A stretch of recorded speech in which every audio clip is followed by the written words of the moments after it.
नमस्कार विद्यार्थी मित्रांनो, ऑफलाईनच्या आणि ऑनलाईनच्या सर्व विद्यार्थ्यांचं हार्दिक स्वागत. आपण 10th स्टँडर्डचा सायन्स पार्ट 1 चा पहिला लेसन सुरू केला होता, ज्याचं नाव आहे होतं ग्रॅव्हिटेशन. ग्रॅव्हिटेशनचं आपलं लेक्चर नंबर 1 झालं होतं. आज आपल्याला लेक्चर नंबर 2 सुरू करायचंय. मग आता लेक्चर नंबर 1 मध्ये काय काय झालं होतं ते जस्ट आपण एकदा रिवाइज करू. लास्ट लेक्चरला जर पहिलं लेक्चर बघितलं नसेल तर पहिलं ते लेक्चर बघा आणि नंतर सेकंड लेक्चर बघा. मग आता पहिल्या लेक्चर्स मध्ये आपण काय घेतलं होतं बरं? Introduction of gravitation. बरोबर, काय घेतलं होतं? Introduction of gravitation. सेकंड बघितलं होतं आपण Newton's universal law of gravitation. काय सांगितलं होतं? दोन ऑब्जेक्ट मध्ये कशा प्रकारे युनिव्हर्सल लॉ असतो ते आपल्याला सांगितलं होतं. थर्ड काय बघितलं होतं आपण? कॅरेक्टरिस्टिक्स ऑफ ग्रॅव्हिटेशनल लॉ, त्याचे कॅरेक्टरिस्टिक्स बघितले होते. थर्ड आपण बघितले होते केपलरची 3 लॉज बघितले होते. ते नेहमी परीक्षेला विचारले जातात. 3 ते 4 मार्कांचे त्याच्यावर क्वेश्चन असतोच. नंतर आपण बघितलं होतं सर्क्युलर मोशन. नंतर आपण बघितलं next point uniform circular motion. आणि लास्ट पॉइंट आपण बघितला होता काय बरं? Centripetal force. अजून काय काय घेतलं होतं आपण? ऍक्सलरेशन ड्यू टू ग्रॅव्हिटी, हाही टॉपिक आपला झाला होता. त्यानंतर variation in the value of g and mass and weight, या सगळ्या गोष्टी आपण आतापर्यंत बघितल्या होत्या. आजच्या लेक्चर मध्ये आपण काय बघणार आहे? Gravitational wave, free fall, gravitational potential energy and escape velocity, हे 4 मुद्दे आज आपण ह्या लेक्चर मध्ये कव्हर करणार आहोत. मग आता आपण हे डायरेक्ट टॉपिकला सुरुवात करणार आहोत. आणि टॉपिक कोणता असणार आपला? ग्रॅव्हिटेशनल. काय असणार आहे? Gravitational wave. आता बघा मुलांना, ग्रॅव्हिटेशनल वेव्ह म्हणजे काय त्याच्या आधी मी तुम्हाला थोड्या काय 1-2 गोष्टी महत्त्वाच्या सांगतो, म्हणजे तुम्हाला कन्सेप्ट कळणार आहे. बघा आता मी काय सांगतोय. वेव्ह म्हणजे माहित असेल आपल्या सगळ्यांना. वेव्ह म्हणजे काय रे? लाटा. वेव्ह म्हणजे काय असतात? लाटा. फॉर एक्झाम्पल, तुम्ही पाण्यामध्ये दगड फेकला तर मासा टिकून दगड मारतो, बरोबर का? नाही, असं नाही होत. तुम्ही जर पाण्यात दगड फेकला तर पाणी असं हलतं बघा, छान. वेव्ह जनरेट होती. काय होती? वेव्ह. पाण्यात वगैरे वेव्ह जनरेट होतात, त्या वेव्ह. बट इथे आपल्याला कोणती वेव्ह बघायची बरं? Gravitational wave. आता ग्रॅव्हिटेशनल वेव्ह पहिले थोडक्यात सांगतो, मग काय बुक मध्ये ते तुम्हाला डिटेल मध्ये मी सांगणार आहे. आता ग्रॅव्हिटेशनल वेव्ह म्हणजे काय असते बघा. जसं तुम्हाला सांगितलं वेव्ह म्हणजे काय, पाण्यातल्या वेव्ह असतात, तसेच ह्या पण वेव्ह तयार होतात. बट यांची जी फ्रिक्वेन्सी किंवा ह्या ज्या वेव्ह आहे का, या खूप काही अशा तीव्र नसतात, त्या जाणवती नाही आपल्याला.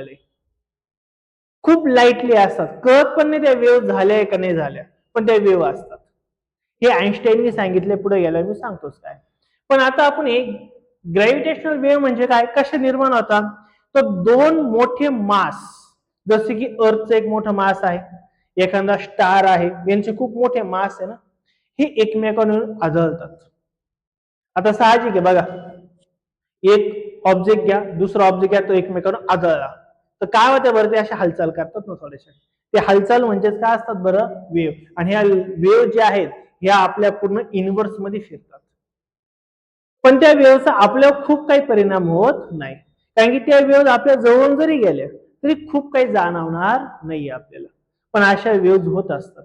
मग ह्या वेव्ह कशा क्रिएट होतात? 2 मोठे ऑब्जेक्ट पाहिजे, म्हणजे अर्थ आहे, स्टार आहे, किंवा गॅलेक्सीमध्ये अनेक स्टार वगैरे फिरतात, ते एकमेकांना आदळतात, एकमेकांना जवळून जातात. अशा वेळेस काय होतात? ह्या वेव्ह तयार होतात. आणि ह्या वेव्हलाच आपण काय म्हणतो बरं?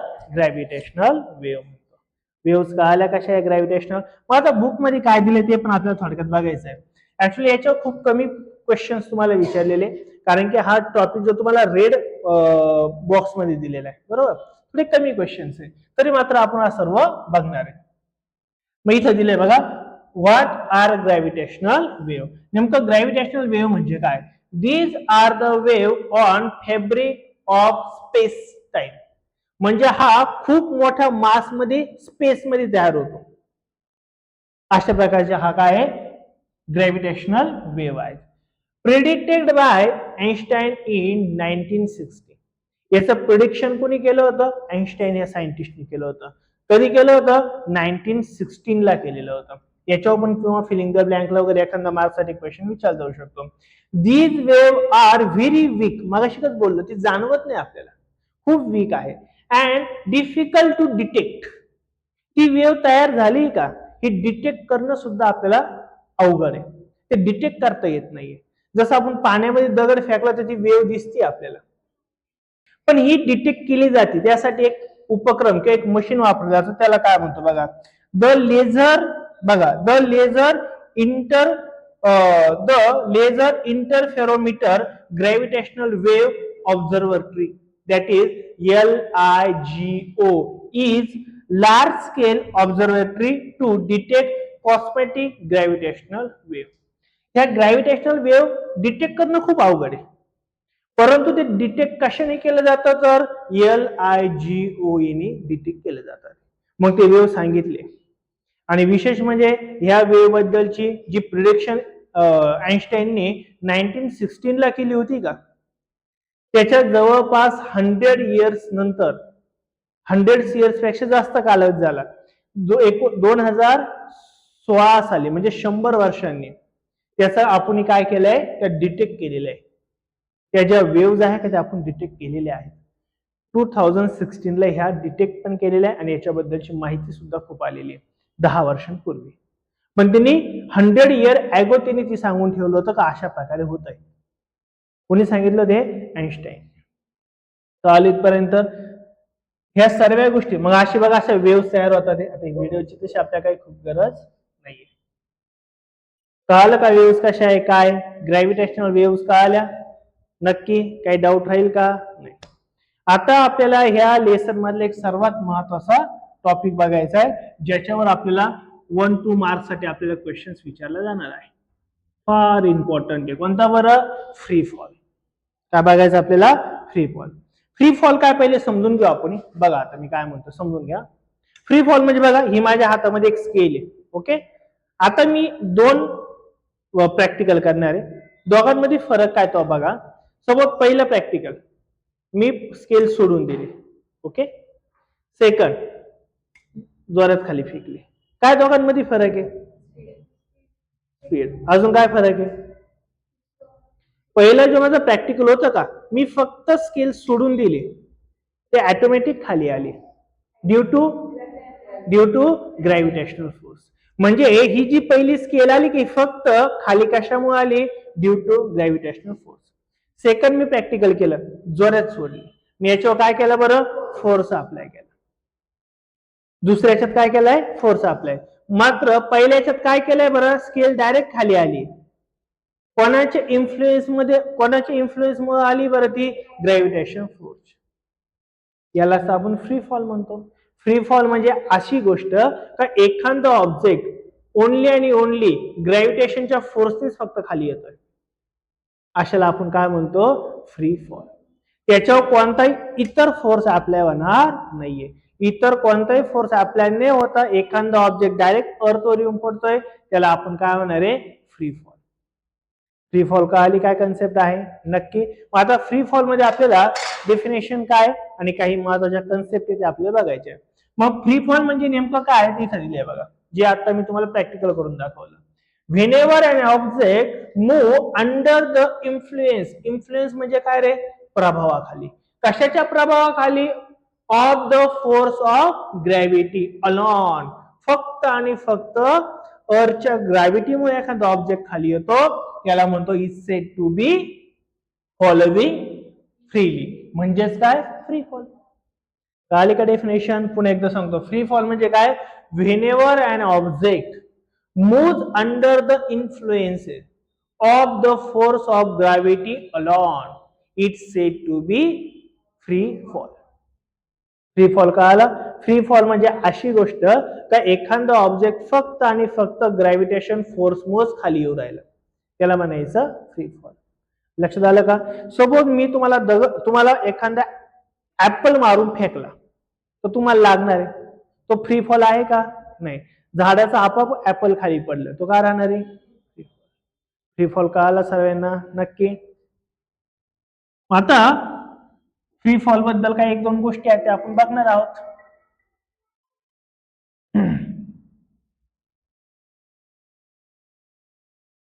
बघा काय, for free fall the initial velocity u is 0 and acceleration is g. बघा ना, सपोज हा माझ्या हातात पेन आहे. आता हा पेन जर मी मूव्ह केला म्हणजे सोडून दिला, रिलीज केला, तर रिलीज करायच्या आधी याची व्हेलॉसिटी किती होती बरं? 0. कोणत्याही ऑब्जेक्टची जी हवेत आहे त्याला जर आपण पकडून ठेवलंय त्याची इनिशियल व्हेलॉसिटी किती असणार आहे? 0 असणार आहे. पण मी जर हा पेन सोडून दिला तर त्याची व्हेलॉसिटी काय होत जाईल बरं? वाढत जाणार आहे, ड्यू टू ग्रॅव्हिटेशनल फोर्स. बरोबर ना? म्हणजे कोणत्याही ऑब्जेक्टची जी पहिलं व्हेलॉसिटी असणार आहे, इनिशियल व्हेलॉसिटी, ही किती असणार आहे? नेहमी 0 असेल ना. किती असणार आहे? 0. आणि तो ज्या ऑब्जेक्ट ज्या स्पीडनी खाली जाणार आहे ते काय असणार आहे बरं? Gravitation, acceleration. इथे ऍक्सलरेशन म्हणजेच काय असणार तुमचा? Gravitational force. ए ची व्हॅल्यू जी ची व्हॅल्यू इथं काय असणार तुमच्यावाली? सेमच असणार आहे. Next, the moon and the artificial satellite are moving only under the influences of gravitational field of the earth. Suppose ही अर्थ आहे आणि या अर्थच्या भोवती मून फिरतोय, बरोबर का? हा जो मून फिरतोय का, हा फक्त कोणाच्या इन्फ्लुएन्सेस खाली फिरतोय? फक्त अर्थच्या ग्रॅव्हिटेशन. अर्थचं ग्रॅव्हिटेशन कमी जास्त झालं तर मून जे आहे तो कुठं पण निघून जाईल. तो फक्त त्याच्या इन्फ्लुएन्सेस खालीच काय करतोय? फिरतोय. आता बघा,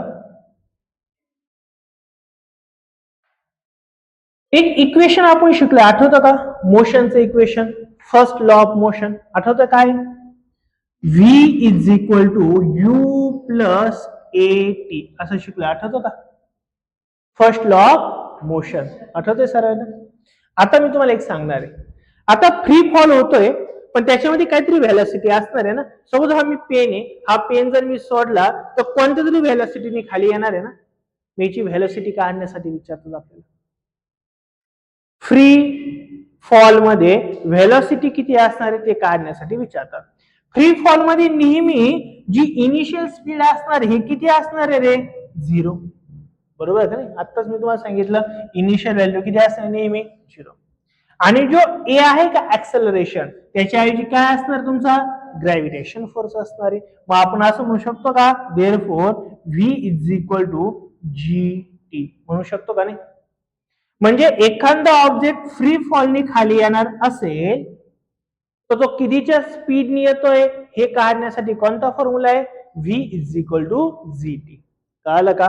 व्ही म्हणजे काय रे? Velocity, final velocity, is equal to g म्हणजे काय रे? ग्रॅव्हिटेशन ऍक्सेलरेशन, आणि टी म्हणजे काय रे? टाइम. मग मी तुम्हाला कालही सांगितलंय आपल्या जी ची व्हॅल्यू किती असते बरं पर सेकंद?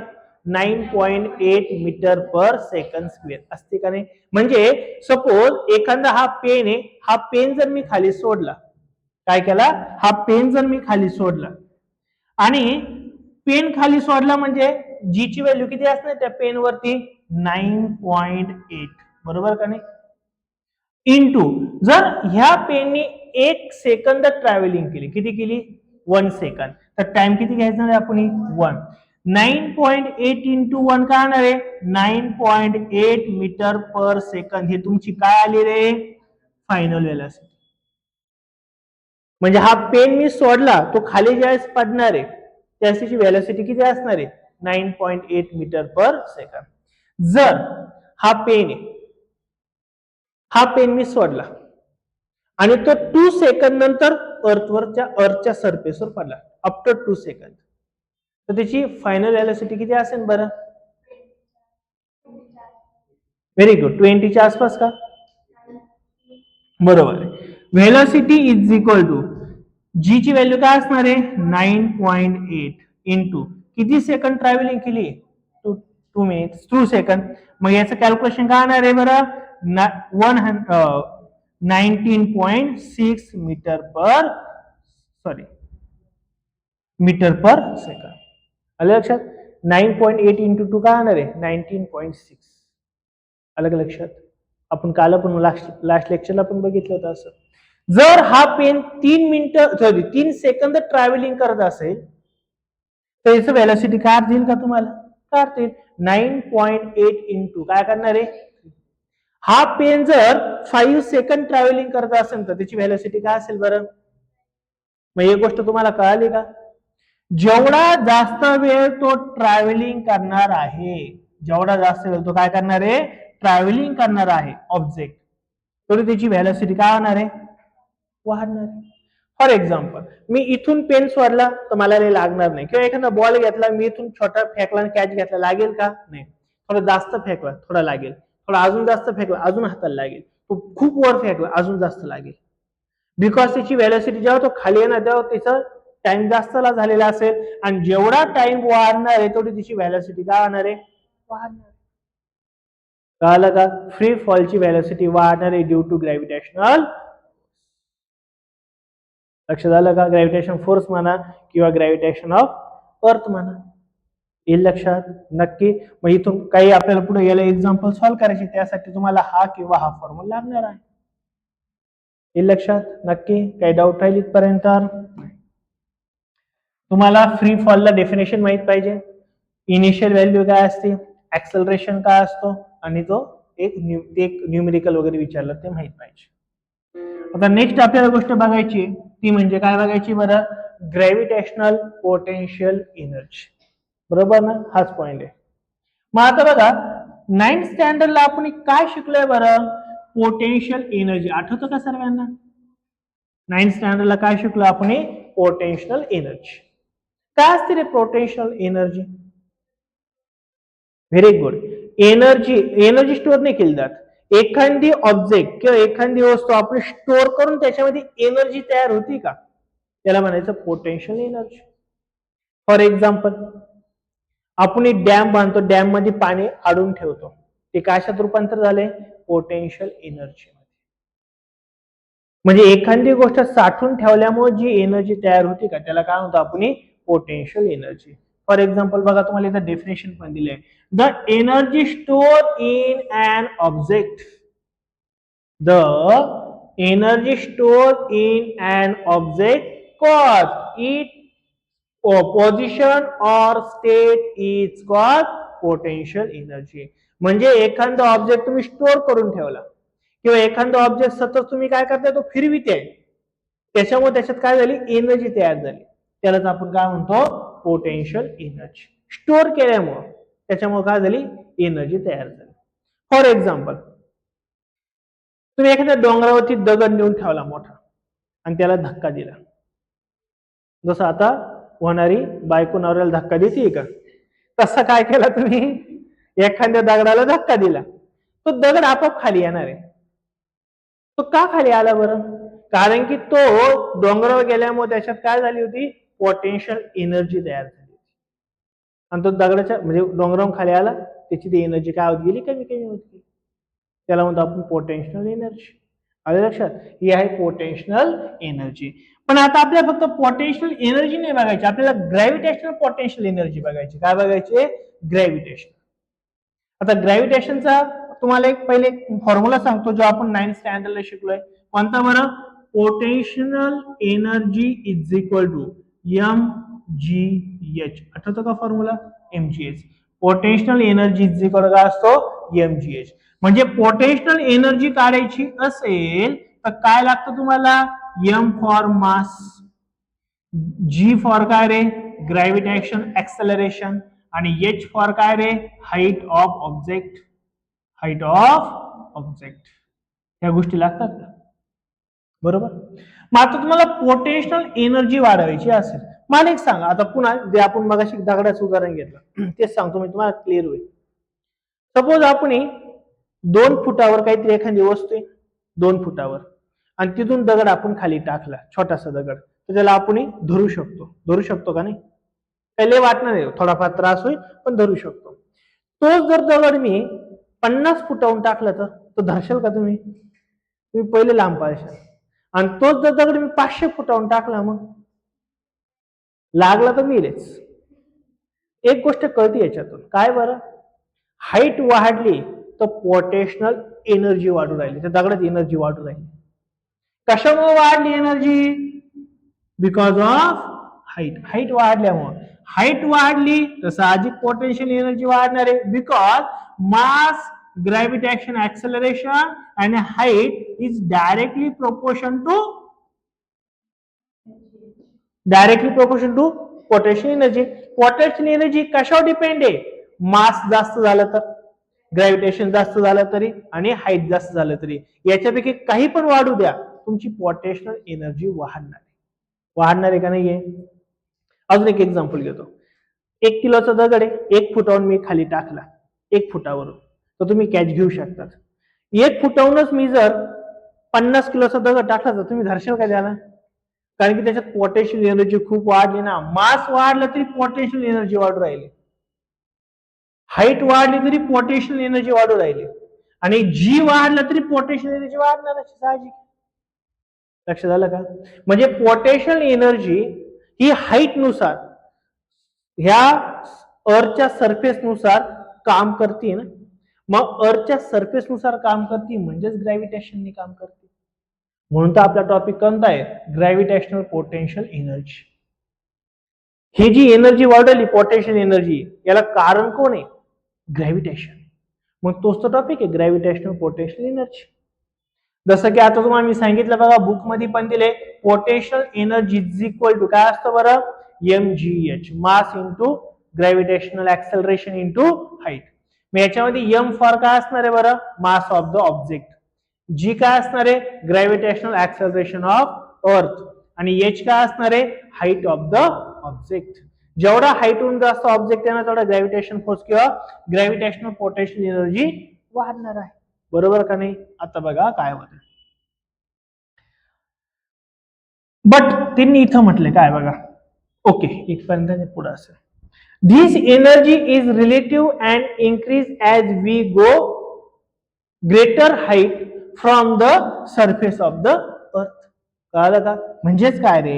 हे बघा, सपोज ही काय तुमच्याली अर्थ आहे. मला सांगा, एखादा ऑब्जेक्ट, मी एक ऑब्जेक्ट आहे याला ए म्हटलं, इथं दुसरा ऑब्जेक्ट याला मी बी म्हटलं, आणि एखादा इथं सी ऑब्जेक्ट आहे, कोणामध्ये पोटेन्शियल एनर्जी जास्त असेल? सी मध्ये. काही की हाईट वाढली ना. आता गंमत बघा काय होऊ राहिली. बट ही का होतंय बरं? ही का होतंय? हाईट वाढते. पण एक गोष्ट तुम्हाला लक्षात आली का?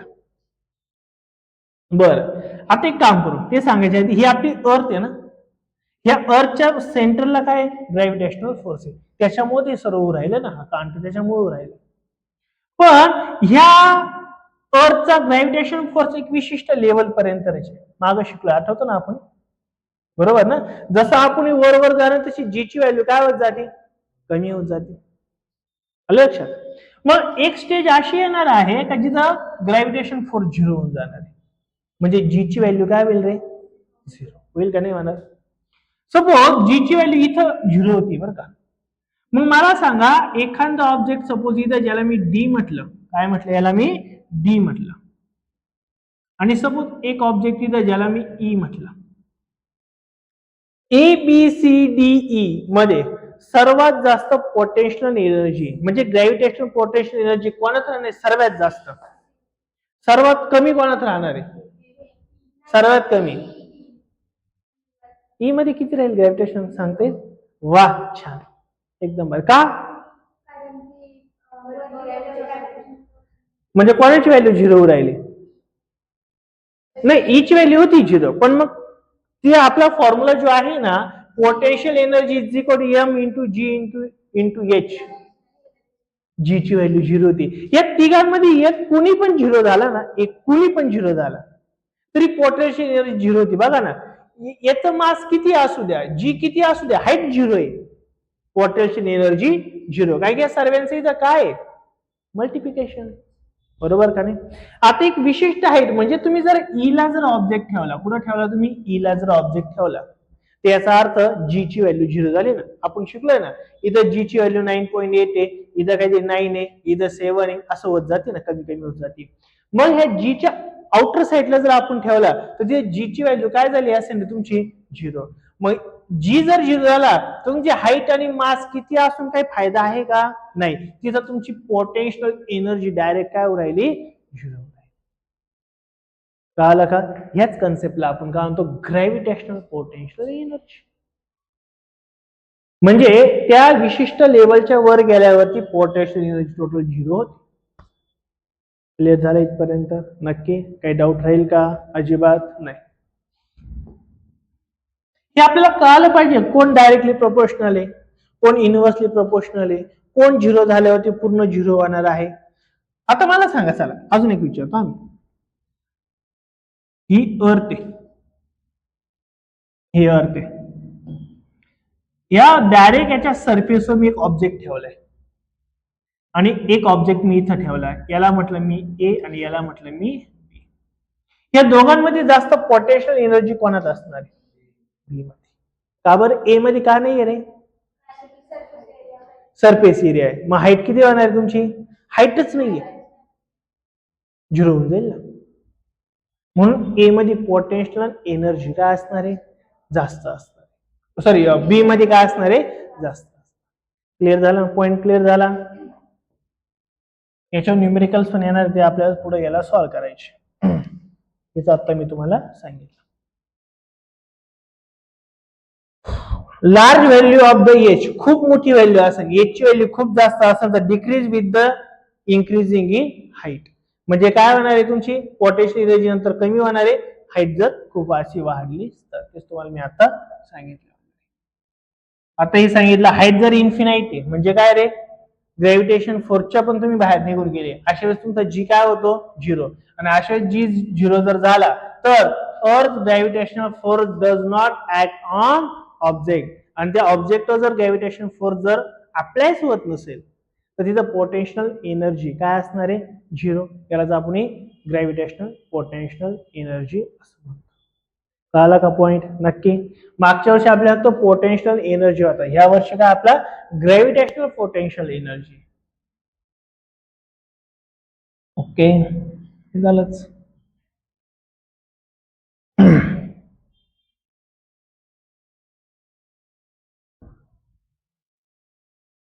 ओके, आता एक आपल्याला थोडी एक्स्ट्रा इन्फॉर्मेशन बघायचं मी देतो.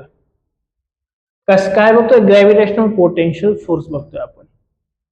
तुम्ही एक ऐकलं असेल बघा, काय ऐकलं असेल बरं? की समुद्रामध्ये भरती आणि ऊट येते, बरोबर का नाही? काय येते समुद्रामध्ये? भरती आणि ऊट येते, ज्याला आपण काय म्हणतो बरं? टाईड असं म्हणतो. ही भरती आणि ऊट ही कोणामुळे येते? ऐकलंय आपण लहानपणी स्टोऱ्या वगैरे. कोणामुळं? मूनमुळं, चंद्रामुळं. चंद्र ज्या बाजूने आहे का त्या बाजूने समुद्राला भरती येते. म्हणजे समुद्र काय करतोय? सॉरी, मून काय करतो? समुद्रातलं पाणी ओढून घेतो. जिकडून समुद्र का तिकडे काय येते? भरती. आणि ज्याच्या 90 डिग्री मध्ये मून गेला का, चंद्र ज्याच्या 90 डिग्री मध्ये गेला का, तिथं ओटी येते. एक्झाम्पल बघा, इकडे भरती आली लगेच 90 डिग्री मध्ये काय आली? ओटी. आणि तिथं भरती आली तर 90 डिग्री काय आली? ओटी. समोरासमोर काय येणार आहे? भरती. आणि 90 डिग्री मध्ये काय होणार आहे? ओटी. बघितलं, भरती आली 90 डिग्री, याच्यासाठी हे दोघं 90 झाले, आता झाले का नाही? मग तिथं काय आली? ओटी. हे सुद्धा कशामुळे होत आहे? ग्रॅव्हिटेशनल पोटेन्शियल एनर्जीमुळे. आणि तुम्हाला गंमत माहितीये का? एका दिवसात म्हणजे 24 तासामध्ये, 24 तासात आपली अर्थ जी आहे ती एका ठिकाणून पुन्हा त्याच ठिकाणी येते ना. म्हणजे पूर्ण फेरी मारायला किती वेळ लागतो बरोबर रोटेशन करायला? 1 डे, म्हणजे 24 आवर्स. आता तुम्ही बघितलं का, इथून इथं आला, इथून इथं आला, दुसऱ्यांदी भरती आली, दुसऱ्यांदी ओटी आली. म्हणजे याचा अर्थ हा झाला, दिवसभरात समुद्राला किती वेळेस भरती येते? 2दा. आणि ओटी सुद्धा किती येते? 2दा. भरती पण 2दा येते, ओटी सुद्धा 2दा येते. म्हणून इथं बघा स्टेटमेंट दिले, काही महत्वाचं स्टेटमेंट दिले बघा. You must be knowing about the high and low tide that occur regularly in the sea. आपण समुद्रामध्ये हाय टाइड आणि लो टाइड म्हणजे भरती आणि ओटी आलेला आपण बघितलेला आहे. The level of sea water at any given location along sea store increasing and decreasing twice a day at regular interval. एका दिवसामध्ये किती वेळेस होतात ते भरती आणि ओटी? 2-2 वेळेस होतात. High and low tide occur at the different time at different places. प्रत्येक ठिकाणी प्रत्येक वेळी प्रत्येक ठिकाणी भरती आणि ओटी काय ती वेगवेगळ्या टायमिंग येऊ राहिली. The level of the water in the sea change cause of gravitational force exert by the moon. Moon काय करतंय, ग्रॅव्हिटेशन फोर्सने ते पाणी भरतंय, म्हणून भरती येते आणि त्याच्या 90 डिग्री मध्ये काय राहिलं, ओटी राहिलं. तर आपण ऐकायचं बघा, अमावस्याला भरती आली, पौर्णिमेला ओटी आली, असं कधीतरी आपण ऐकायचो. पण काय, दिवसाला दोनदा भरती येते, दोनदा ओटी राहिली. अलग लक्षात इथपर्यंत हे तुम्हाला काय माहिती दिली. Water directly under the moon get pull toward the moon and the level of water are goes up cause high tide at the places. At two places on the earth at 90 degree from the place of high tide, the level of the water is minimum and low tide occur there. जिथं पाणी जास्त येत आहे त्याला हाय tied म्हणायचं, जिथं पाणी कमी होतं त्याला काय म्हणायचंय, लो टाईड म्हणायचं. हे लक्षात, हे तुम्हाला डायग्राम मध्ये सुद्धा मी दिलेलं आहे. याचे काही हे सॉल्व एक्झाम्पल आहे. आपण एक्झाम्पल साठी डायरेक्ट एक स्वतंत्र लेक्चरच घेणार आहे.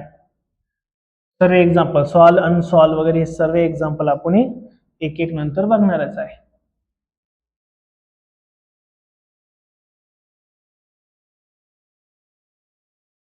आता ह्या चॅप्टर मधला मला असं वाटतं एक महत्वाचा शेवटचा एक टॉपिक राहिलाय आणि तो टॉपिक म्हणजे एस्केप व्हेलॉसिटी. बरोबर का?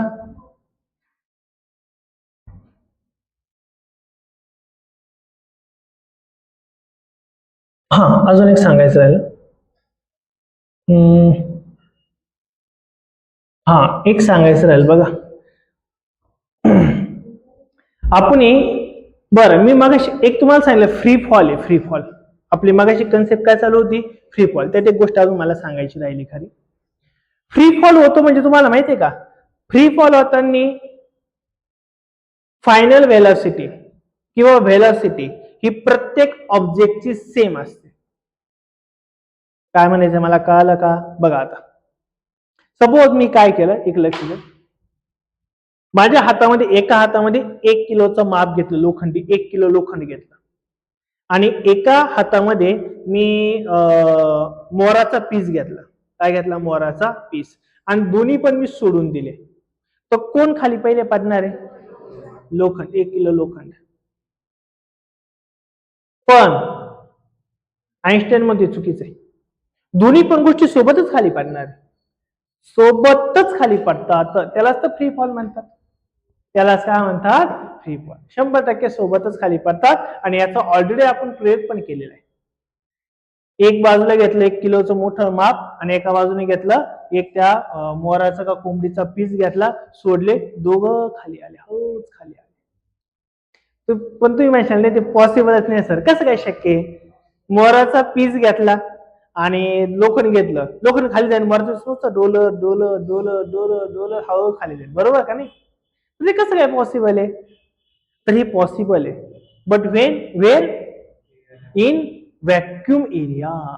व्हॅक्यूम माहितीये का तुम्हाला? व्हॅक्यूम स्पेस माहितीये का?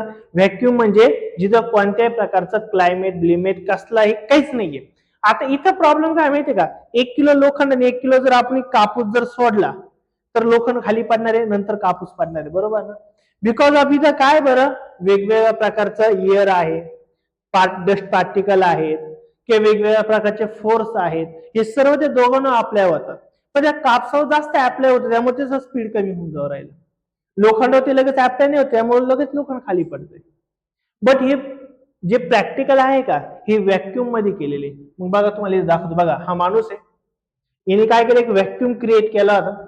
या व्हॅक्यूम मध्ये तिने काय केलं, हे बघा, एक मोठं माप आहे आणि काय मोराचा पीस आहे, एक पीस आहे, तो सोबत खाली सोडले आणि सोबत खाली सोडल्यामुळे काय झालं, दोघं पण सोबत खाली येत आहे बघा, सोबत एकदम सोबत, आणि रिअली सोबत खाली पडले बघा. पण हे कुठं होतं? व्हॅक्यूम मध्ये होतं. व्हॅक्यूमचा अर्थ काय रे? जिथं कोणत्याही प्रकारचा इतर हवेचा किंवा कशाचाही प्रभाव नाही असा एरिया. हे व्हॅक्यूम मध्येच होतं फक्त. अलग लक्षात. बाकी आपल्या इथं ते होणार नाही. आपल्या इथं काय होईल बरं, जड वस्तू लवकर पडेल आणि हलकी वस्तू हळू येईल. इथं तेच सांगितलं बघा तुम्हाला, इथं मी ते दिलेलं आहे. The value of G is the same for all objects at a given place on the अर्थ. ह्या पृथ्वीवर तुम्ही कोणताही ऑब्जेक्ट घ्या, कोणताही ऑब्जेक्ट घ्या, त्या सर्वांची जी ची व्हॅल्यू काय बरं सेम. जी ची व्हॅल्यू सेम म्हणजे काय, ऍक्सेलरेशन सेम आहे. ऍक्सेलरेशन सेम म्हणजे स्पीड सेम आहे. स्पीड म्हणजे दोघं सेमच खाली येणार आहे ना, हे असंच होणार आहे. बट प्रॉब्लेम कुठे झालाय बघा. दस any two object interspective of their masses or any other property when the drop from the same height and flowing freely will reach the earth at the same time. म्हणजे दोन object तुम्ही सोबत जर सोडले तर काही आणि सेम हाईटनी जर सोडले तर ते एकाच वेळी पृथ्वीवरती पोहोचणार आहे, एकाच वेळी पोहोचणार आहे. पण सॉरी गॅलिलिओ बरं का, पण एक गॅलिलिओ सायंटिस्ट होता, तिने हा काय केला, एक प्रयोग केला इटलीमध्ये. युरोपमध्ये एक इटली देश आहे, ते प्रयोग केला. Galileo is said to have the perform and experiment around 1590 ला इन द इटलीच्या एका शहरामध्ये. कोणत्या त्याचं नाव काय होतं, पिसा. पिसा दिला नाही, काय पिसा. या शहरामध्ये तिने काय केलं, एक प्रयोग करून बघितला आणि ते सोबत खाली व्हॅक्यूम क्रिएट केला. He drop two sphere of different masses from the learning tower of Pisa to demonstrate that both sphere reach the ground at the same time. दोन स्पेअर घेतले वेगवेगळ्या मासचे, एकाचा मास जास्त एकाचा मास कमी, दोन्ही सोडले, दोन्ही सोबत खाली आहे. म्हणजे जी ची व्हॅल्यू प्रत्येक ऑब्जेक्ट सोबत कशी असणार आहे, इक्वल. कसे असणार आहे, इक्वल. पण त्याला काहीतरी अडथळा जर येत असेल, बियॉन्ड फोर्स होत असेल, काय होत असेल, आता काय होतं बघा, जसं मी 1 किलोचं माप घेतलं आणि एक काय घेतला, मोराचा पीस, दोन्ही सोडलं, तर खालून पण आपण काही बियॉन्ड फोर्स म्हणजे हवा बिवा काही फोर्स लावते ना, त्या फोर्सचा परिणाम त्या लोखंडाच्या गोळ्यावर नाही होते, पण त्या मोराच्या पिसावर उभं राहिला, कारण की ते हलकं आहे ना, म्हणून तो स्लोली खाली उभं राहिला. म्हणजे त्याच्यावर ग्रॅव्हिटेशन फोर्स दोघांवर पण आहे, पण त्या मोराच्या पिसाला बियॉन्ड फोर्स लागला. बियॉन्ड फोर्स म्हणजे काय रे, बियॉन्ड फोर्सचा अर्थ काय, ग्रॅव्हिटेशन फोर्सच्या विरुद्ध काम करणारा जो फोर्स असतो त्याला बियॉन्ड फोर्स असं म्हणतात. फॉर एक्झाम्पल, आपण सपोज 50 नाही 10 फुटांवर उडी मारली, पटकन खाली गेलो, बरोबर का नाही. पण आपण 10 फूट नदीत जर उडी मारली तर लगेच खाली जाणार आहे का, नाही. Because water applied the beyond force on object. त्या ऑब्जेक्टवर काय करतो, तो बियॉन्ड फोर्स अप्लाय करतो, म्हणून आपण हळूहळू खाली जातो. सेम इथंच झाले, त्या मोराच्या पिसावर पण बियॉन्ड फोर्स अप्लाय झालाय, फक्त तो दिसून राहिला. कळालं का, लक्षात आलं का. म्हणजे मास किती असू द्या, हाईट जर सेम असेल तर व्हेलॉसिटी पण सेमच राहील, ती चेंज होऊ शकत नाही. आणि कोणी गॅलिलिओनी हे प्रूफ पण करून दाखवले आपल्या. बघा छानपैकी असे काहीतरी पडतंय दुसरं काहीतरी पडतंय, लक्षात. When we drop a further and a heavy stone at the same time from a height, they do not reach the earth at the same time.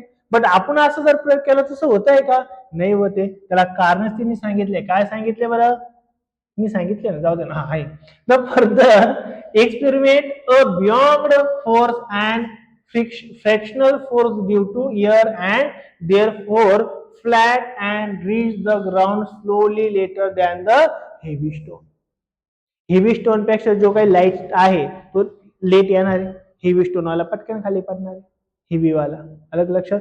Because of काय, बियॉन्ड फोर्स म्हटलं त्याला, बियॉन्ड फोर्स. मागाशी मी तुम्हाला सांगितलं. The beyond and the frictional force on the stone are much less than the weight of the stone and does not affect the speed of the stone such. त्या दगडा मोठ्या जड मास दगडावरती तो काही बियॉन्ड फोर्स जास्त अप्लाय नाही करणार, बाकी हलक्या गोष्टी मात्र तो जास्त अप्लाय करू शकतो. म्हणून ती जी काही हलकी वाटते गोष्ट ती अर्थवरती किंवा अर्थच्या सरफेस यायला थोडा वेळ घेते. कळालं का पॉइंट काय, नक्की एकदम काही डाऊट राहील. असे एक्सपेरिमेंट भरपूर ठिकाणी ऑलरेडी झालेले आहेत. नक्की कळालं. फ्री फॉल तो सांगितला नाही झालं, म्हणजे तुम्हाला एक लक्षात ठेवा, फ्री फॉलची व्हेलॉसिटी कशी असते बरं, सेम.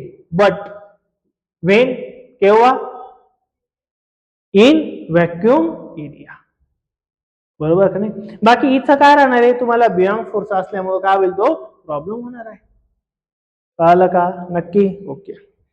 आता आपल्याला पुढची गोष्ट आपल्याला बघायची, पुढचा पॉइंट जो आहे तो आहे लास्ट वाला पॉइंट,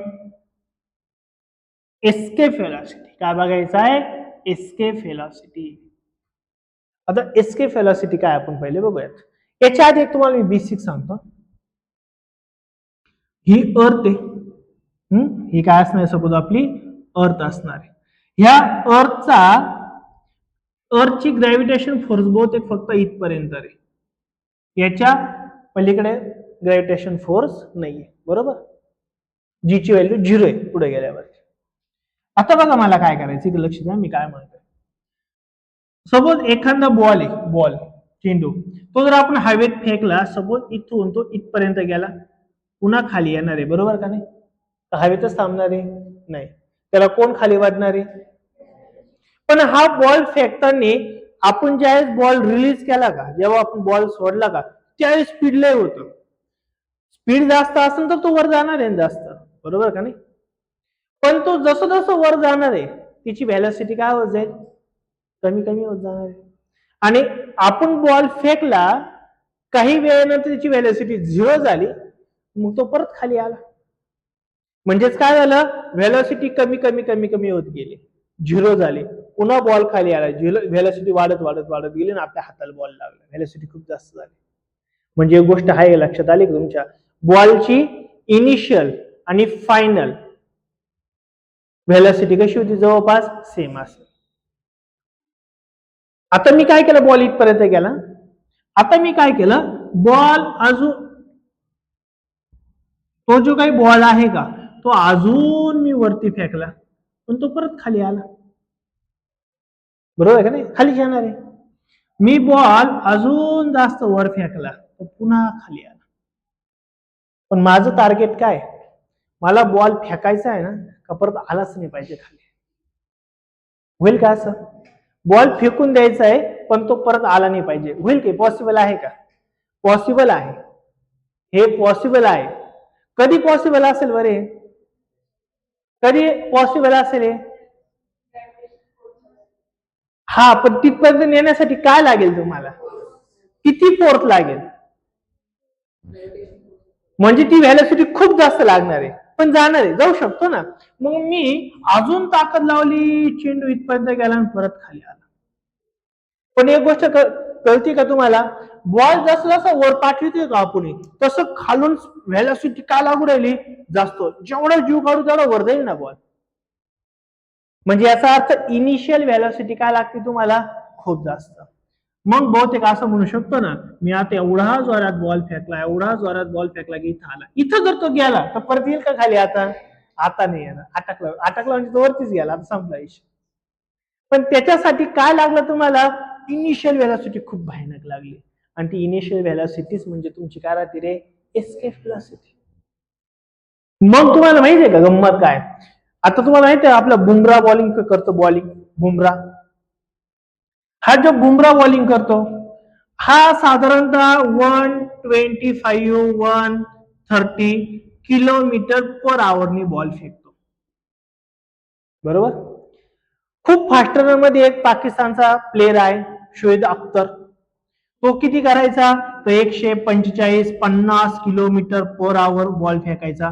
म्हणजे तो जो बॉल फेकतो का, तो एका तासामध्ये किती जायचा, 145, 150 किलोमीटर पर्यंत जायचा. किंवा आता आयपीएल मध्ये एक भारतीय होता ना कोणतरी, त्याचा स्पीड काहीतरी 152 किलोमीटर पर आवर गेलं होतं आयपीएल मध्ये बॉलिंग करताना. म्हणजे 1 आवर मध्ये किती किलोमीटर बॉल गेला असता त्याचा, 152 किलोमीटर पर आवर. पण एवढ्या आवरणी तो इथं जाईल का, नाही जाणार, लगेच खाली येणार. आता गंमत सांगतो काय, म्हणजे ते एवढे फास्ट बॉलर आहे का बॅट तुटतात. काय होती, बॅट तुटती, एवढी फास्ट बॉलर आहे. कोण? 152 किलोमीटर पर आवर वाले. पण बॉल जर आपल्याला डायरेक्ट इथपर्यंत न्यायचा असेल तर स्पीड किती लागतं माहितीये का तुम्हाला, 11.2 किलोमीटर पर सेकंद. एका सेकंदात बॉल किती लांब गेला पाहिजे, 11.2 किलोमीटर, एवढा वेग पाहिजे बॉलला. तरच तो बॉल तिथपर्यंत पोहोचेल. म्हणजे इनिशियल जे स्पीड आहे का बॉलचं, एका सेकंदात ते 11 किलोमीटर गेला पाहिजे. बॉल तसा 11 किलोमीटर.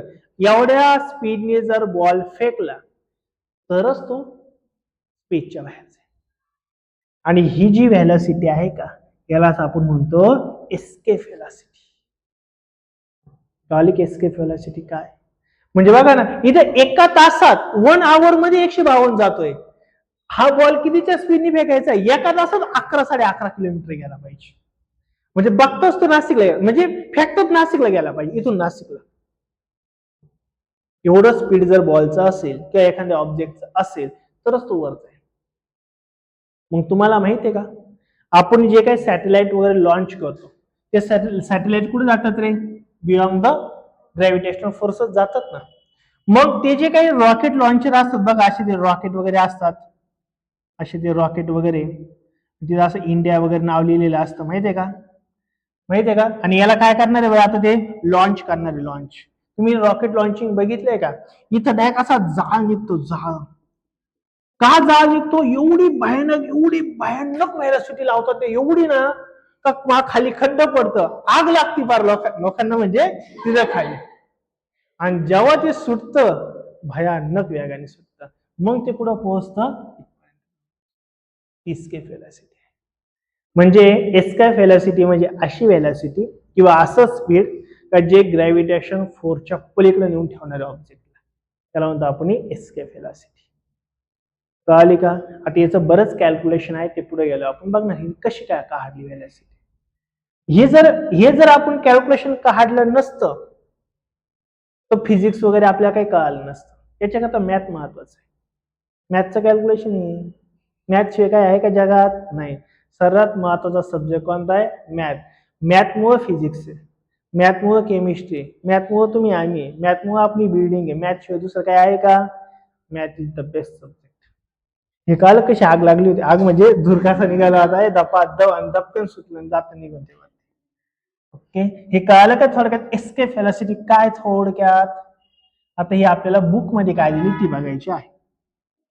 बघा, when a ball is thrown upward its velocity decrease due to gravitation of the force. आपण बॉल वर फेकला, काही वेळ त्याची व्हेलॉसिटी कमी होती, 0 होती, आणि बॉल पुन्हा खाली येतो. The velocity becomes 0 after the reaching a certain height and after that the ball start following down. आपण बॉल फेकला, व्हेलॉसिटी कमी कमी कमी कमी कमी होत गेली, एक विशिष्ट वेळ येणार, एक सर्टन टाइम येणार आहे, सर्टन डिस्टन्स येणार आहे, जिथं त्याची व्हेलॉसिटी 0 होऊन जाणार आहे. 0 झाली म्हणजे बॉल आता काय येणार आहे? खाली येऊन जाणार आहे. It maximum height depend on its initial velocity. एखादा ऑब्जेक्ट किती वर जाऊ शकतो ते कशावर डिपेंड आहे? Initial velocity. त्याची इनिशियल व्हेलॉसिटी इम्पॉर्टंट आहे. According to Newton's third equation of motion. न्यूटनचं थर्ड इक्वेशन ऑफ मोशन काय? V square is equal to u square plus 2as हे आहे, बरोबर? हे मोशनच्या संदर्भातच आहे बरं का. मग इथं तुम्हाला हाच काय घ्यायचा, कारण की डिस्प्लेसमेंट आलंय, वर जाण्याचं डिस्टन्स आलंय, डिस्प्लेसमेंट आलंय. मग बघा, v is equal to u square plus twice 2as ही काय बरं? Third equation of motion. Okay, आता बॉल आपण फेकला, काही वेळेनंतर तो, जसं आपण फेकल्यावरती त्याचं इनिशियल स्पीड आहे काहीतरी, पण फायनल स्पीड किती होत आहे रे? 0. तो वर जातो तेव्हा स्पीड किती होतोय? 0. म्हणजे व्ही ची व्हॅल्यू किती राहणार तुमच्या वाली? तिथं 0. मी तर तेच घेतलं, व्ही इज 0. बॉल नंतर पुन्हा खाली येणार आहे ना, मग v is equal to 0. Initial value आपल्याला माहिती नाही, ती काढायची, जी मी मला सांगितली का 11.2 किलोमीटर पर सेकंद, ती माहिती नाहीये. ते आधी तुम्हाला सांगून ठेवली का काय, पण अजून माहिती नाहीये. पण एक विशिष्ट सर्टन लेवलला जर ऑब्जेक्ट गेला तो 0 होतो, एवढं तर माहिती आहे आपल्याला. V is equal to 0 is equal to, u ची व्हॅल्यू माहित नाहीये, प्लस 2. आता ए फॉर काय? ऍक्सेलरेशन. पण आपलं ग्रॅव्हिटेशन टॉपिक चालू आहे ना, मग ऍक्सेलरेशनच्या ऐवजी तर काय घ्यायचंय? ग्रॅव्हिटी घेतोय आपण, कारण की अर्थच्या संदर्भात आहे. आता मायनस जी काय घेतला, कारण की आपण कोणाच्या अपोजिट काम करतोय? ग्रॅव्हिटेशन फोर्सच्या. ग्रॅव्हिटेशनच्या फोर्सच्या अपोजिट काम करतोय, म्हणून आपण जी ची व्हॅल्यू काय घेतली बरं? मायनस. हे केल्यामुळे काय झालं बरं, 0 is equal to u square minus 2GS, हा मायनस आणि प्लस काय झाला तुमचा मायनस. हे लक्षात आलं का तुम्हाला? इक्वेशन कसं बनतंय बघा. 0 इज इक्वल टू, मग 0 मी तसं ठेवलं, 0 इज इक्वल टू काय बरं, यू स्क्वेअर मायनस, कारण की plus into minus minus 2GS, बरोबर का नाही? आता बघा काय, हा जो यस आहे का, आता हा यू मी सपोज इकडे आणला तर काय होईल बरं आपलं, u square is equal to काय होणार आहे बरं, 2GS होणार आहे. कारण की हा मायनस आहे ना, इकडे आलं सपोज प्लस घेतला मी. आपल्याला डिस्प्लेसमेंट काढायचंय, डिस्टन्स काढायचंय, एस काढायचं आहे. मग काय बरं, s is equal to u square मी तसा ठेवला, आपण काय झालं बरं 2G. मी जर टू काय केलं, तर ते ग्रॅव्हिटेशन विरुद्ध काम करते म्हणून आपण त्याला काय म्हटलं होतं, मायनस म्हटलं. ओके, इथपर्यंत. Next, height of the initial velocity u, the largest is the height s, विशिष्ट काहीतरी हाईट यस मध्ये डिस्प्लेसमेंट आहे, रिच बाय द बॉल, जेवढ्या हाईट वर गेलाय ती हाईट काय मानली आपण, यस मानली. This is because higher the initial velocity the ball will opposite the gravity of the earth more than large will be height to which it can reach. Mom, if we keep increasing the initial velocity of the ball, it will reach large and large height. जेवढा आपले initial value काय असणार आहे, velocity काय असणार आहे जास्त, तेवढं तो काय होणार जास्त अंतरावरती पोहोचणार आहे.